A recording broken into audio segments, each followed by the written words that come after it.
മൂന്നാർ ടൗൺഷിപ്പിനായി സർക്കാർ ഏറ്റെടുത്ത സ്ഥലം വ്യാജ പട്ടയമുണ്ടാക്കി സ്വന്തമാക്കാൻ സ്വകാര്യ വ്യക്തിക്ക് ഉദ്യോഗസ്ഥരുടെ ഒത്താശ.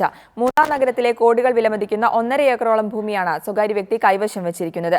പട്ടയങ്ങൾ വ്യാജമാണെന്നും ഇയാൾക്ക് അനുകൂലമായി ഡെപ്യൂട്ടി തഹസിൽദാർ ഹൈക്കോടതിയിൽ നൽകിയ സത്യവാങ്മൂലം തെറ്റാണെന്നും തെളിയിക്കുന്ന രേഖകൾ റിപ്പോർട്ടറിന് ലഭിച്ചു. മൂന്നാർ ടൗൺഷിപ്പിനായി ഏറ്റെടുത്ത ഭൂമി മരിയദാസ് എന്നയാളാണ് ഇപ്പോൾ കൈവശം വച്ചിരിക്കുന്നത്.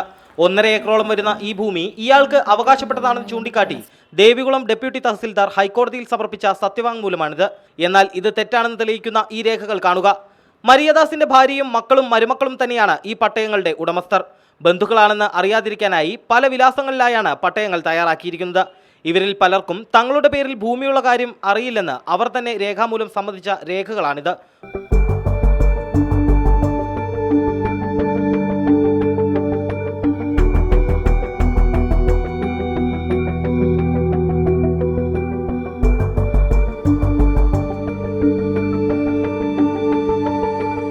ഡെപ്യൂട്ടി തഹസിൽദാർ സാക്ഷ്യപ്പെടുത്തിയ പട്ടയങ്ങളിലൊന്നിലെ സുജ എന്ന യുവതിക്ക് പട്ടയത്തിൽ പറയുന്ന സമയത്ത് 14 വയസ്സ് മാത്രമേ ഉണ്ടായിരുന്നുള്ളൂ എന്നതാണ് ഏറെ ശ്രദ്ധേയം. ഇവരുടെ അമ്മയ്ക്കും അതേ സമയത്ത് തന്നെ പട്ടയം ലഭിച്ചിട്ടുണ്ട്. എന്നാൽ ടൗൺഷിപ്പിനായി ഈ ഭൂമിയിൽ നിന്ന് പണ്ട് കുടിയൊഴിപ്പിക്കപ്പെട്ടവർ ഇപ്പോഴും ദുരിത ജീവിതം നയിക്കുകയാണ്. ഇറക്കിവിട്ട സ്ഥലത്തിന് പകരം കിട്ടി തന്നെന്ന് പറഞ്ഞ് അവർ പറയുന്നുണ്ടെങ്കിലും 5 സെന്റ് ഭൂമിയിൽ ഒരു വീട്ടിൽ 3 മുറികളിലായിട്ടാണ് 3 കുടുംബങ്ങൾ താമസിക്കുന്നത്.